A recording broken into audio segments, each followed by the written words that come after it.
Fala pessoal, beleza? Como eu queria ter 18 anos hoje e conhecer várias coisas que eu conheço hoje com 18 anos, saber um pouco de educação financeira, saber um pouco de investimento, eu ia estar muito melhor do que eu estou hoje. Eu queria ter escutado todos esses conselhos que eu vou passar para vocês quando eu tinha 18 anos. Quando eu tinha 18 anos, Fernando Henrique ainda era presidente do Brasil, o Lula tinha perdido a eleição de novo, Bolsonaro já era deputado federal no seu praticamente segundo mandato. O Boulos ainda tinha meleca escorrendo no nariz, que nojo. Ainda tinha aquela melequinha lá, né, com terra misturada que ele era lá da fazenda. Então tinha várias coisas. O presidente do Banco Central era o Armínio Fraga. O Armínio Fraga colocou os juros, a taxa Selic, que hoje está em torno de 10,5%, ele tinha colocado em 40% para segurar a fuga de dólar, porque antes o real andava juntinho lá com o dólar.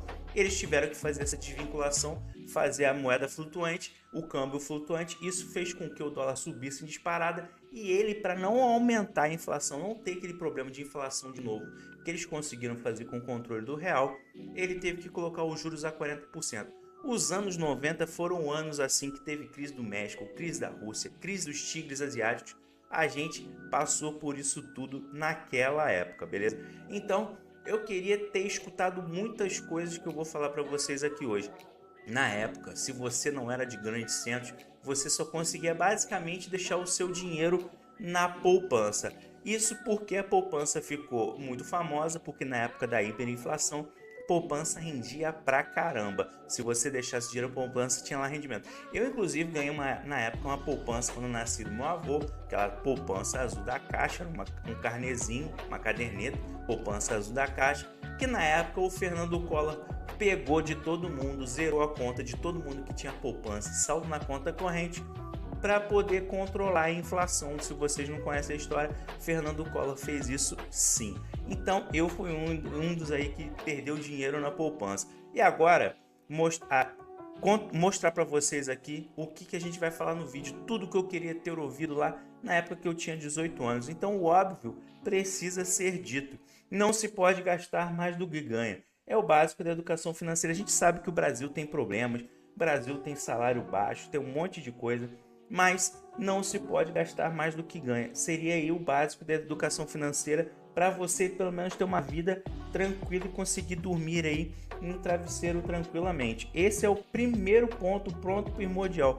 E por que eu queria ter escutado isso? Porque na época que eu tinha 18 anos eu gastava pra caramba. Eu estava começando meu estágio, gastei muito dinheiro, devi dinheiro ao banco, fiz empréstimo para pagar empréstimo e isso virou uma bola de neve negativa. Então, isso aí é interessante. Você, como eu disse, o óbvio precisa ser dito. Não se pode gastar mais do que ganha. O banco não é bonzinho. Por que o banco não é bonzinho? O banco, ele quer casar com você, mas ele não é bonzinho. Ele quer que você pegue empréstimo. Ele quer seguro, ele quer que você pegue capitalização, ele quer que você compre uma casa com ele a parcelas lá de 30, 40 anos, 20 anos, sei lá o tempo que você vai pegar. Ele quer que você compre um carro parcelado com bastante parcela, ele quer receber os juros de você. O banco não é bonzinho porque ele não te conta se você amortizar uma parcela, você consegue diminuir muitos anos. Se você amortizar dinheiro dos empréstimos, você consegue diminuir muitos anos do seu empréstimo. Você consegue diminuir muitos juros. O banco não te conta isso porque ele quer ganhar juros de você, tanto do seu empréstimo da casa quanto do seu empréstimo do carro. É isso aí que o banco gosta, que você não amortize nenhuma parcela para ele comer juros de você. O banco te dá cartão de crédito, mas você tem que pagar e não pode pagar o mínimo. E por que não pode pagar o mínimo? Esquece aquele valor que está na fatura, o valor mínimo.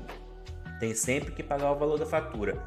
O valor mínimo da fatura incide em juros, que hoje é mais de 100% ao ano. Imagine se você deixar de pagar uma fatura de R$ 1.000 e pagar o valor mínimo de R$ 100. Imagine o quanto que não vai rolar essa dívida aí com juros de 100% ao ano. Você vai ficar com uma dívida estratosférica e não vai conseguir pagar. Cartão de crédito, isso mesmo, cartão de crédito não é complemento do salário. Cartão de crédito é uma... Se você olhar como complemento do salário, você já vai se dar mal. É bom não evitar parcelamentos, é bom evitar várias coisas. Uma grande coisa que você pode fazer é só gaste se você tiver dinheiro para pagar.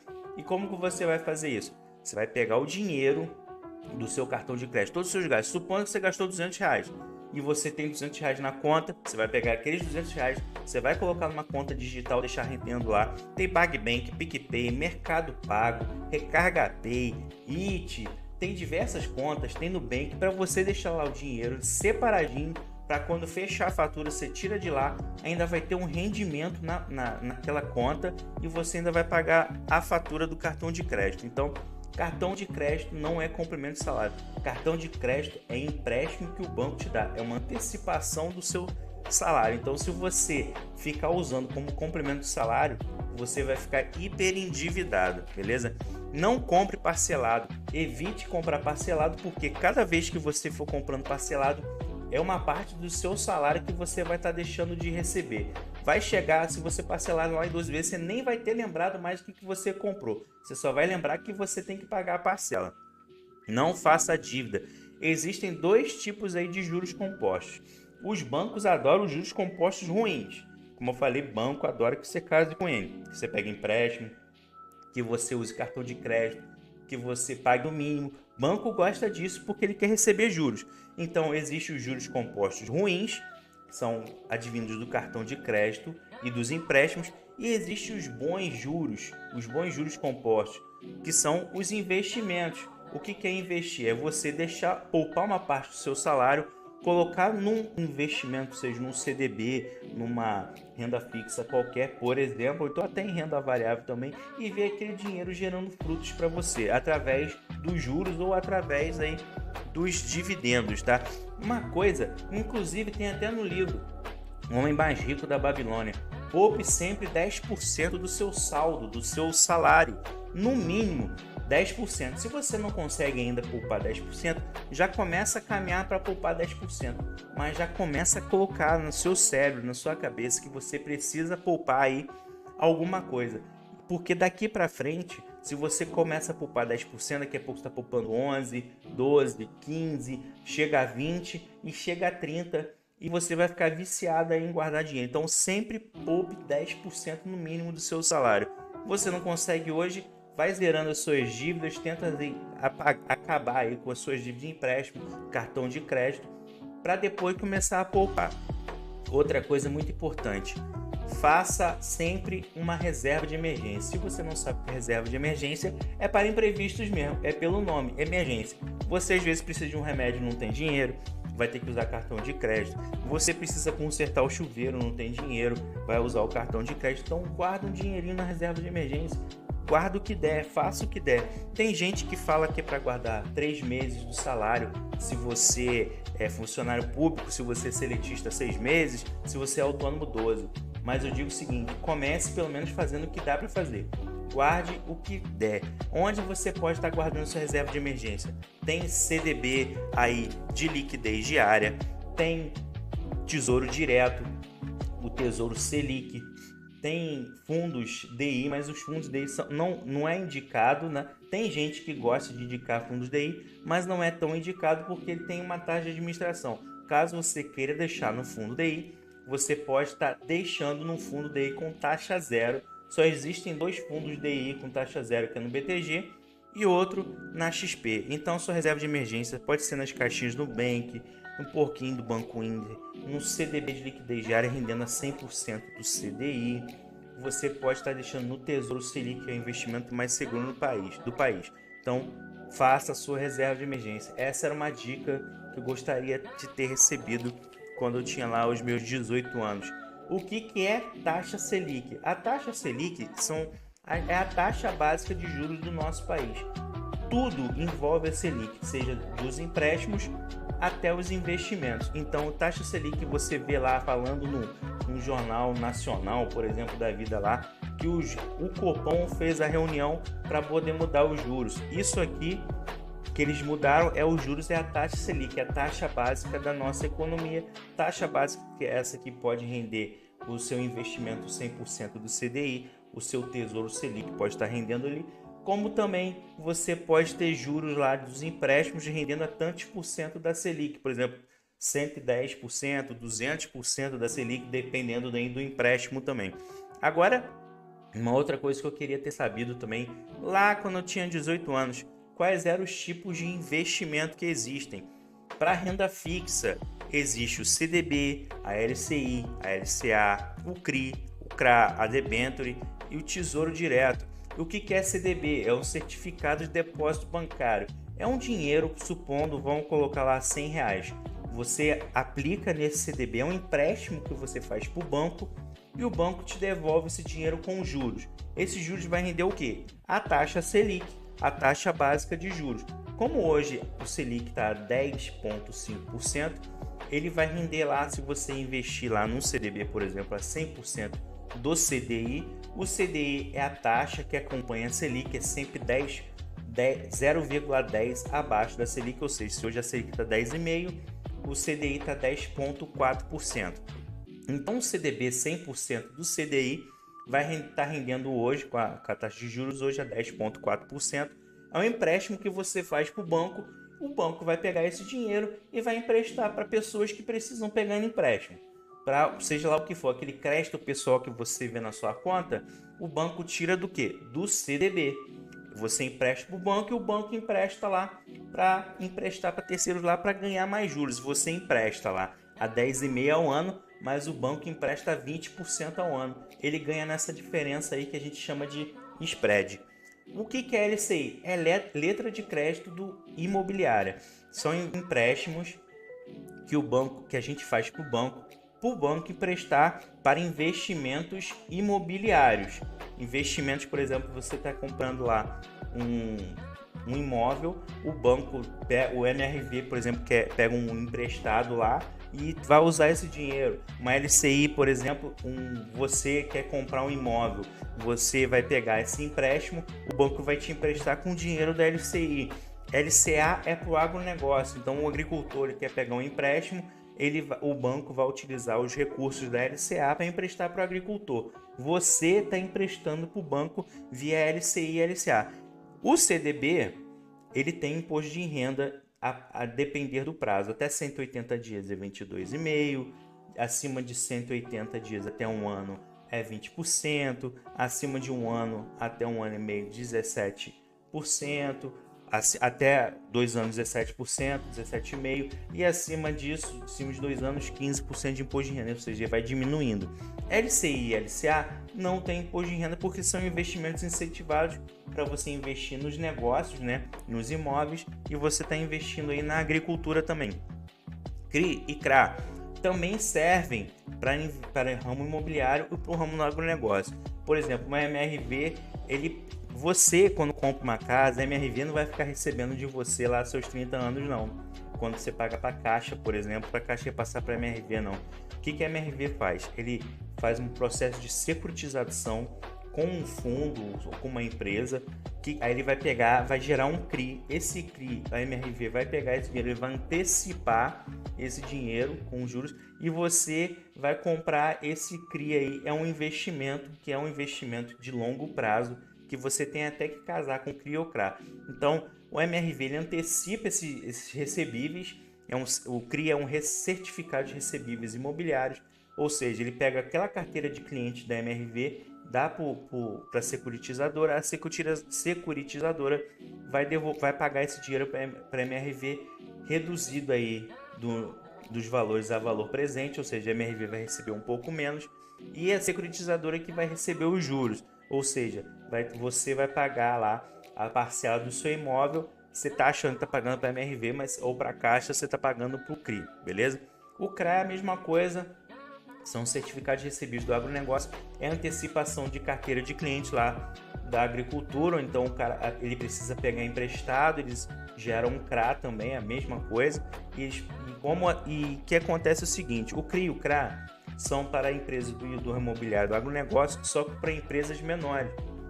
Não são para aquelas empresas top, não são as topzeiras lá do lugar. Por quê? As empresas top mesmo, eles pegam empréstimo do Banco do Brasil, na Caixa Econômica e em grandes bancos. Quem não consegue pegar empréstimo nesses grandes bancos, faz o CRI e o CRA nessa forma de pegar empréstimo ali. O CRI e o CRA, eu aconselho vocês a investirem através de fundos imobiliários e fiagos. Não comprar um CRI e o CRA, porque demora pra caramba, você tem que casar com isso aí. É um investimento de 20 anos, 15 anos, demora a beça. Debênture são empréstimos que você faz para empresas. Por exemplo, você está emprestando para a Movida comprar lá um carro. A Movida lança uma debênture para renovar a frota de carro dele. Então ele pega, lança a debênture, começa lá a arrecadar dinheiro da debênture, depois a Movida te devolve lá com os juros, tá? Então tem a debênture incentivada e não incentivada. No caso da Movida, não incentivada. A incentivada, como por exemplo, você está passando na estrada, você vê lá uma torre de transmissão. Aquilo ali pode ser uma torre de transmissão da Taesa, que é uma empresa de transmissão de energia elétrica. Então ele pega, lança debênture, que vai te pagar juros isentos de imposto de renda, porque ele está investindo em infraestrutura. Então as debêntures incentivadas são para infraestrutura, as debêntures normais são para o dia a dia ali das empresas. E outro investimento de renda fixa é o Tesouro Direto. Tesouro Direto tem 3 tipos de investimento, que é o Selic, que rende ao IPCA mais uma taxa pré-fixada, e um tesouro pré-fixado. O Tesouro Selic, ele sempre rende para cima, não sofre marcação a mercado. Vídeo de marcação a mercado tem aqui dizendo o que é marcação a mercado. Tesouro IPCA mais tesouro pré-fixado, eles sofrem variação nos preços diariamente. Se você ficar olhando todo dia, um dia você tem dinheiro, um dia você não tem dinheiro, porque às vezes você vai estar no prejuízo ou não. Isso aí é basicamente aí o conceito de marcação a mercado. Marcação a mercado, rapidinho, é quando o preço do título sobe e os juros caem. Isso aí você tem ganho de marcação a mercado. Perda de marcação a mercado, quando os juros sobem e o preço do título cai. Quando a taxa Selic subir, o preço do título vai cair, você vai ter perda. Quando a taxa Selic cair, o preço do título subir, por exemplo, você vai ter ganho de marcação a mercado, mas tem vídeo aqui no canal, vou deixar na descrição. E o Tesouro Selic, como eu já tinha falado, é um investimento ideal aí para reserva de emergência. Então pensa o seguinte, renda fixa, que sempre sobe a escadinha o rendimento. CDB, LCI, LCA e Tesouro Selic. Ele sempre sobe a escadinha. Imagina o gráficozinho lá, a boca do jacaré, o Tesouro Selic, CDB, o LCI, LCA vai estar sempre subindo, vai estar sempre rendendo, sempre para cima. Agora, CRI, CRA, debênture, Tesouro IPCA+, e Tesouro pré-fixado, eles são variáveis mesmo sendo renda fixa. Se você resgatar no vencimento, você vai ter aquela taxa contratada, você não vai ter problema de variação. Agora, existe a possibilidade de você vender antes, e isso aí que vai fazer a variação e você pode ter perdas. Outro investimento, se eu conhecesse esse investimento, com certeza eu estaria bem melhor do que a gente está hoje, que é a renda variável. Renda variável dividida em ações, fundos imobiliários, que são os FIIs, FIAGROS e criptomoeda, que é a nova renda variável também. Ações é você estar investido em empresas como Banco Itaú, Banco do Brasil, Light, Sanepar, que é uma empresa de saneamento, Caixa Seguridade, Banco do Brasil Seguridade, a famosa BB Seguridade, outras empresas de energia elétrica, Taesa, Neoenergia e entre outras empresas aí que existem na bolsa, Movida, Unidas. Então existem 2 tipos de ações. Existem as ações pagadoras de dividendos e as ações de crescimento. As ações pagadoras de crescimento são bancos, seguradoras, telefonias e empresas de energia elétrica. A maioria dos casos são as pagadoras de dividendos. As de crescimento pode ser considerada Movida, PET e outras empresas aí, Unidas, Lojas Renner, Casas Bahia. Isso, a Casa Bahia, apesar de estar sofrendo agora, a Magazine Luiza também está sofrendo agora, mas é considerado uma ação de crescimento, ou seja, não paga dividendo, não paga rendimento. Você vai ter ganhos aí somente no crescimento do valor da ação. Então essas são ações de crescimento. Fundos imobiliários.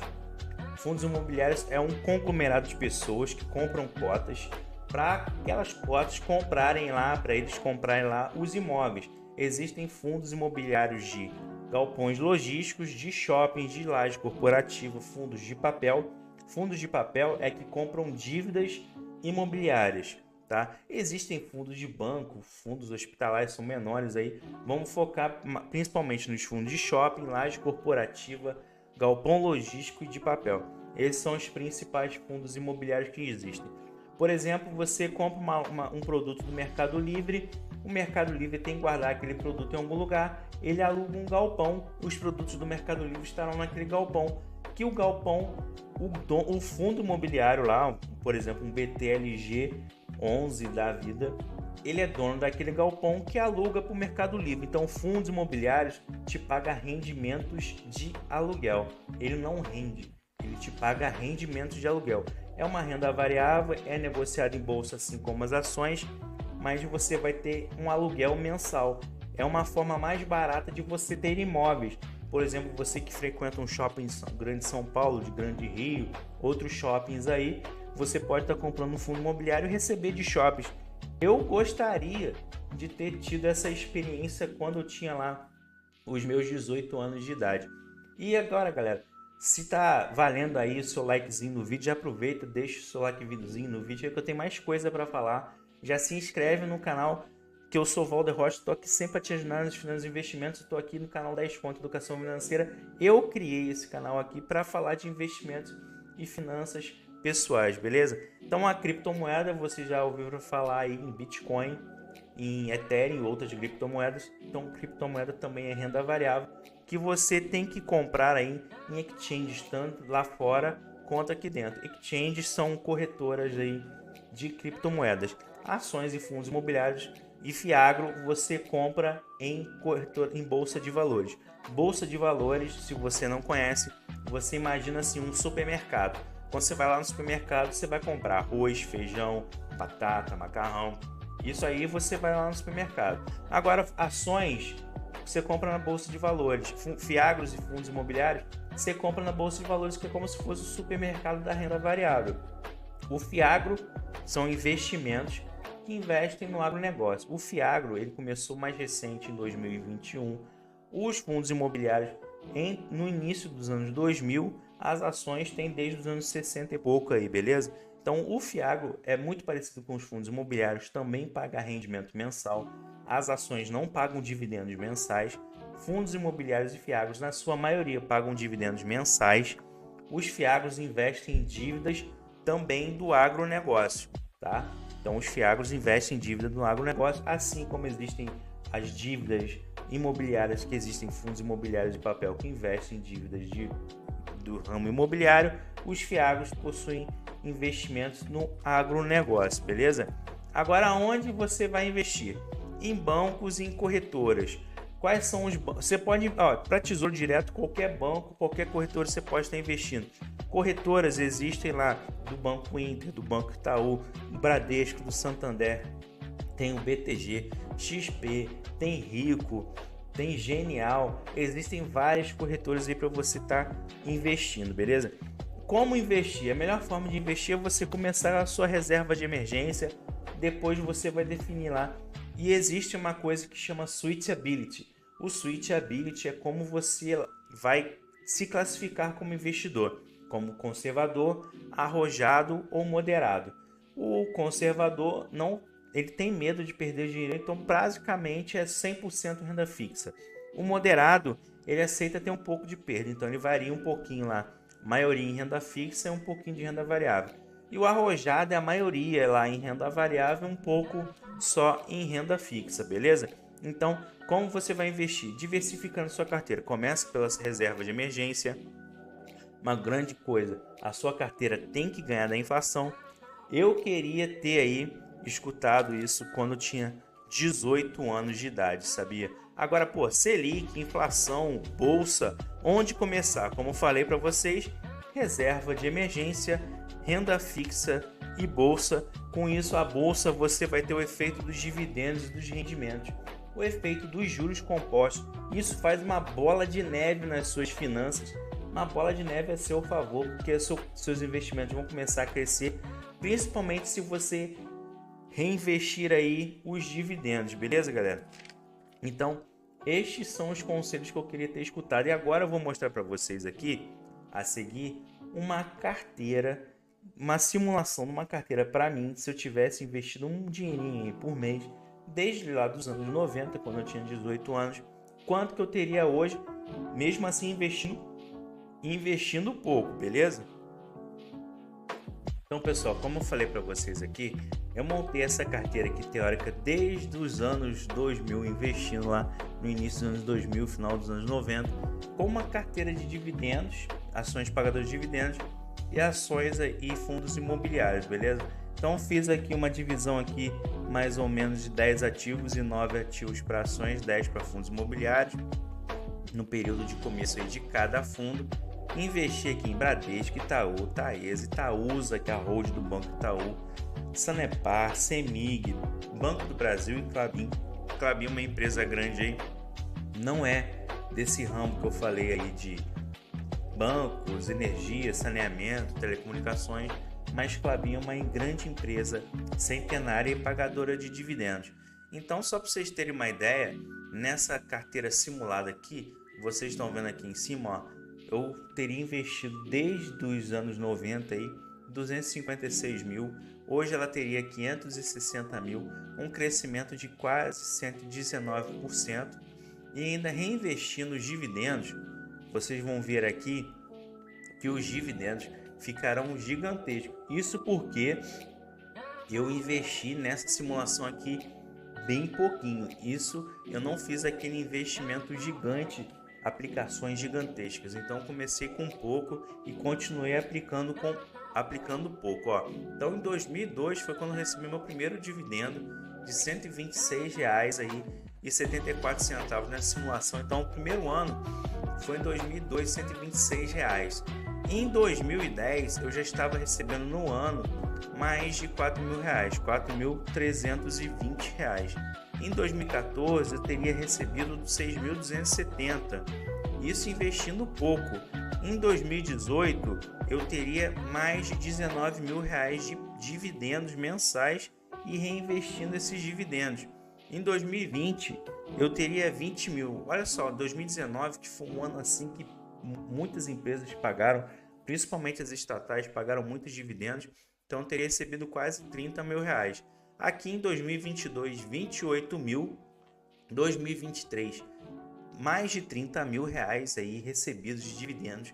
Em 2024, até o momento, eu teria recebido R$ 34.000 aí de dividendos. Isso com essa simulação, se eu tivesse começado a investir lá com os meus 18 anos, se eu tivesse recebido conselhos aí de educação financeira, se eu tivesse recebido vários ensinamentos aí que a gente tem hoje na internet, então se eu tivesse recebido isso lá atrás, eu teria aí essa carteira pagadora de dividendos aí gigantesca para vocês aí, como vocês estão vendo, galera. Então teria recebido muita grana, como vocês estão vendo aqui, ó, um total recebido de dividendos de R$ 244.000 nessa carteira simulada, só porque se eu tivesse começado a investir lá atrás com 18 anos. Então, como eu disse, esse vídeo é para você, independente da sua idade, nunca é tarde para você estar começando a investir aí, porque você vai estar rumo aí à liberdade financeira e você vai investir com quanto você pode, tá? Então, esse foi o vídeo de hoje. Se valeu o seu like, deixa o seu likezinho aí. Se valeu a sua inscrição, se inscreve no canal. Tô aqui, como eu falo, sempre para ajudar vocês. Sou Valder Rocha, tô aqui para ajudá-los nas finanças e nos investimentos. Se inscreve aí, deixa o seu likezinho. Um abraço, comentem, compartilhem, aperta o sininho. Até mais e tchau, tchau.